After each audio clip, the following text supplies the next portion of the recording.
A paz do Senhor Jesus, meus irmãos, irmãs, a todos que estarão vendo este vídeo, eu quero compartilhar com você uma palavra da parte de Deus. Eu peço que você compartilhe esse vídeo com as pessoas que você conhece. Peço também que aqueles que ainda não se inscreveram no canal, se inscreva lá, deixa o joinha. Se você gostou do vídeo, deixe ativado também o sininho para receber notificações, tá bom? Eu quero meditar hoje com você com respeito ao Calvário. Quero falar com você nesta hora um pouco sobre o Calvário, meditando um pouco na palavra do Senhor. Eu quero ler um texto registrado em João, capítulo de número 19, versículo de número 18, aonde a palavra do Senhor, o versículo de número 17 diz assim, 17 ou 18: E, carregando ele a sua cruz, saiu para um lugar chamado o lugar de uma caveira, que é chamado em hebraico Gólgota, onde o crucificaram, e com ele outros dois, um de cada lado, e Jesus no meio. É interessante que esta informação a respeito das pessoas que foram crucificadas naquele dia é registrado tanto por Mateus como por Marcos, como também por Lucas, indicando que fora posto um ladrão à esquerda, o outro à direita, e Jesus no meio. Mateus, no capítulo de número... Deixa eu só achar o capítulo aqui para ler com você. Mateus, no capítulo de número 27, o versículo de número 38, está escrito assim: E foram crucificados com ele dois ladrões, um à direita e outro à esquerda. Aí você consegue perceber que ele está nos indicando aqui um ladrão à direita, um ladrão à esquerda e Jesus no meio. Marcos, no seu capítulo de número 15, e o versículo de número 27, em Marcos está escrito assim: E crucificaram com ele dois ladrões, um à sua direita e outro à sua esquerda. Lucas, Evangelho de Jesus, segundo escreve Lucas, no capítulo de número 23, e o versículo de número 33 diz assim: E quando eles chegaram ao lugar que é chamado Calvário, ali o crucificaram, e aos malfeitores um à direita e outro à esquerda. Então, Lucas registrou no versículo 33 assim: e quando eles chegaram ao lugar que é chamado Calvário, ali o crucificaram, e aos malfeitores um à direita e outro à esquerda. Então nós estamos percebendo que tanto Mateus, como Marcos, como Lucas e como o próprio João descreve o momento da crucificação ali no Calvário como tendo ao lado esquerdo um salteador, um ladrão, e ao lado direito outro, e no meio Jesus. É interessante que, se nós olharmos do ponto de vista da morte de cruz, na visão das pessoas que estão crucificando Jesus, bem como também aqueles homens, o da esquerda e o da direita, na visão deles, eles são salteadores.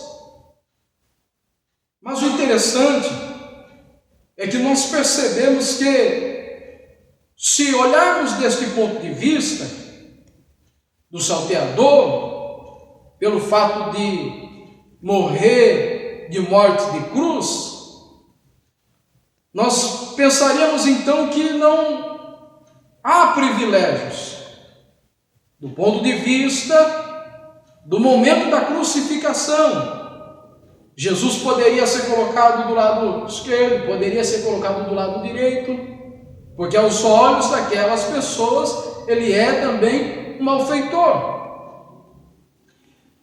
Só que o texto aqui nos mostra que colocaram Jesus no meio. E isso é interessante. Quando nós paramos para pensar um pouco sobre por que colocaram Jesus no meio, por que tem um ladrão na esquerda, por que tem um ladrão na direita e ele no meio? É interessante que Mike Murdock escreve no seu livro Segredos da Liderança de Jesus, que um dos segredos da liderança de Jesus é que Jesus é solucionador de problemas.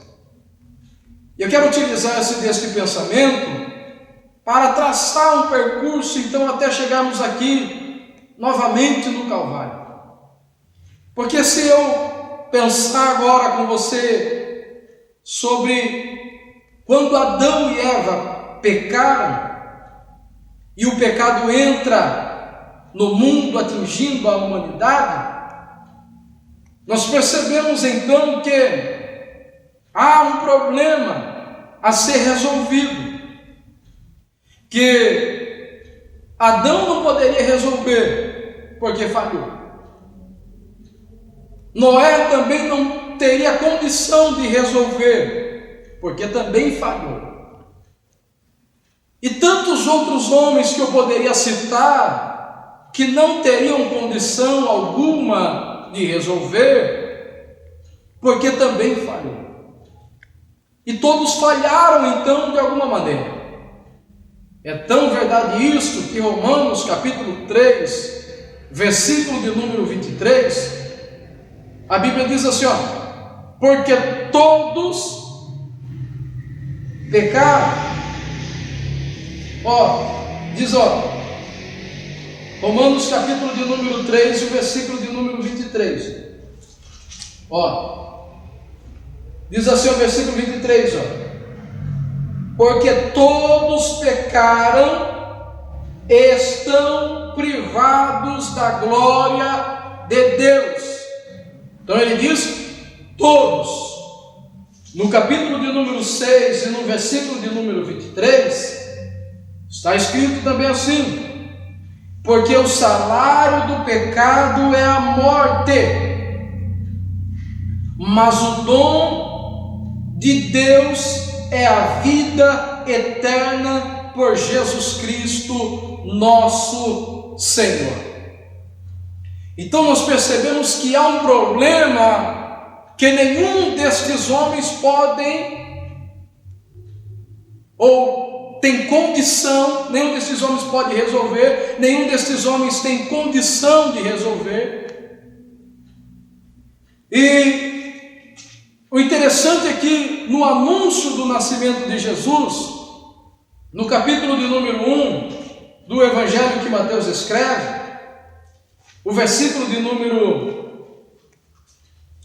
1, capítulo de número 1, perdão, e o versículo de número 21, diz assim, e ela dará à luz um filho, e chamarás o seu nome Jesus. Então indica qual é o nome que ela deve colocar nesta criança, e mostra também o propósito pelo qual esta criança nasce. E ele diz: pois ele salvará o seu povo dos seus pecados. Olhando do ponto de vista do problema, nós temos agora então um solucionador deste problema. Porque nenhum daqueles homens teria condição de resolvê-lo, porque falharam e erraram também. Mas agora nós temos aqui o anúncio do nascimento daquele que vai resolver este problema. E Lucas capítulo de número 19, o versículo de número 10, o próprio Jesus disse: porque o Filho do Homem veio buscar e salvar o que se havia perdido. Então, nós entendemos que quando este problema, que não pode ser resolvido por nenhum destes homens, mas agora nasce um que é capaz de resolvê-lo, e nós agora vamos novamente ao Calvário. Porque lá no Calvário, nós temos Jesus no meio, nós temos um à direita e um à esquerda. E quando nós paramos um pouco para pensar sobre isso, é interessante, porque Jesus representa o Salvador, a salvação. Jesus é a salvação, Jesus é o Salvador. Aqueles dois homens, o ladrão da esquerda e o ladrão da direita, ou o salteador da esquerda, o salteador da direita, eles representam a humanidade. Por quê? Porque a humanidade está dividida em dois grupos. Se você ler comigo depois aí na sua casa, quando você estiver vendo esse vídeo e puder pegar sua Bíblia, ler a palavra do Senhor, meditar na palavra do Senhor, João capítulo de número 3, o versículo de número 17, olha o que diz, João capítulo de número 3 e o versículo de número 17, diz assim, porque Deus não enviou o seu Filho ao mundo para condenar o mundo, mas para que o mundo possa ser salvo através dele. Através de quem? Jesus. Versículo 18. Quem crê nele não é condenado, mas quem não crê já está condenado. Por quê? E ele responde, porque não crê no nome do unigênito Filho de Deus. Então a humanidade está dividida em dois grupos: o que crê em Jesus, ou os que creem em Jesus, e aqueles que não creem. Então os que creem em Jesus e aqueles que não creem. Então Então, só que a gente percebe aqui que nós temos o Salvador no meio. E se nós olharmos para o que Lucas escreve ou escreveu sobre esse momento da crucificação, no capítulo de número 23 e no versículo de número 39 em diante, está escrito assim, e um dos malfeitores que estavam pendurados, enfurecido, dizia: se tu és o Cristo, salva-te a ti mesmo e a nós. Versículo 40. Mas o outro, respondendo, repreendia-o, dizendo, olha o que ele estava dizendo para o outro: tu nem mesmo temes a Deus, estando na mesma condenação. Versículo 41. Porque nós, em verdade, porque nós, em verdade, padecemos justamente, pois nós recebemos a devida recompensa dos nossos atos. Ou seja, eles estão ali prestes agora a morrer, exatamente por causa dos seus atos. Ele reconhece isso. Nós recebemos a devida recompensa dos nossos atos, mas este homem nada fez de errado. Versículo 42. E ele disse a Jesus: Senhor, lembra-te de mim quando tu entrares no teu reino. E disse-lhe Jesus, versículo 43, verdadeiramente eu te digo, hoje tu estarás comigo no paraíso. Então perceba que um zomba, mas o outro reconhece, primeiro, os seus erros. Segundo, ele reconhece que Jesus nada fez para que estivesse naquele lugar sendo crucificado. Então nós temos aqui dois homens, um que zomba e não crê, mas nós temos o outro que reconhece os seus erros e crê em Jesus.